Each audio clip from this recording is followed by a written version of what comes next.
afternoon. Will you please say your first and last name and spell your last name for the jury? My name is Selena Melendez. I'm currently employed with the Oswego County Sheriff's Office. I am employed as a forensic technician. On January 15th of 2020, did you come into contact with somebody identified to you as Anthony Todt? Yes. When you came into contact with the defendant in this case, did you take some photographs? Yes, I did. Did you also collect a buccal swab? Yes. What is a buccal swab? A buccal swab is a collection of a sample of the skin cells inside of your cheek. Did you also collect fingerprints? Yes. Yes. The package is labeled buccal swab collected from Anthony John Todt. Do you recognize this package? The package is labeled major case prints collected from Anthony John Todt. Utilizing 2 sterile cotton tip swabs, I placed those swabs inside the defendant's mouth, swabbing both sides of his cheek to collect the skin cells. Package, sealed it, and it was submitted as an item of evidence. When it was packaged and sealed, it stays that way until it reaches the state laboratory. How did you collect fingerprints from the defendant? I utilize a fingerprint brush with black powder. Major case prints is the collection of the impression of both hands to include the entire palm. This area being isolated, this area being isolated. Half of the palm is then split to isolate this area and this area. And in addition to those, we take each impression of each finger from the bottom all the way to the tip.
When you were photographing the defendant, did you ensure that any potential injury that you observed that you photographed?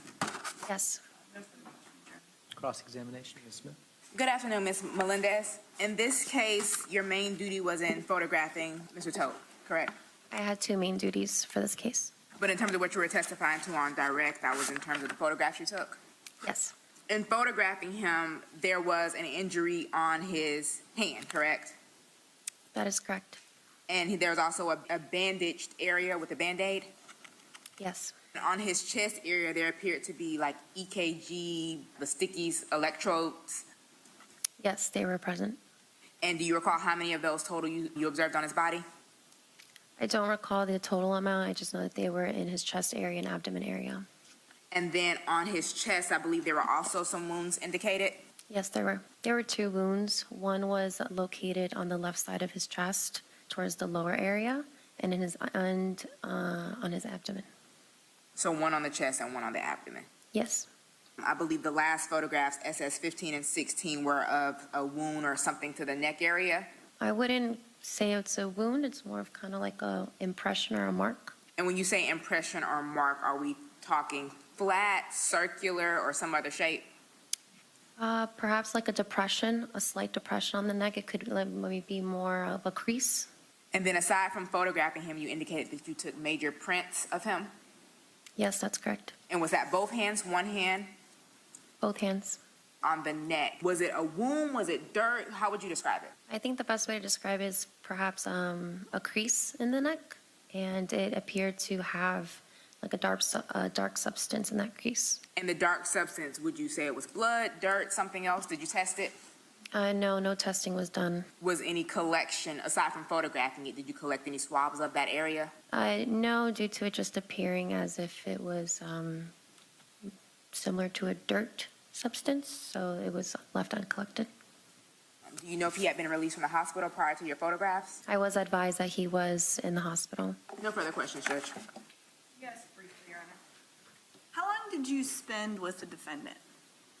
Approximately an hour. During your time with the defendant, did you have to give the defendant instructions? Yes, I directed him to position his body a certain way so I could capture photographs. Did the defendant have any issue following? Objection outside the scope of direct, or cross.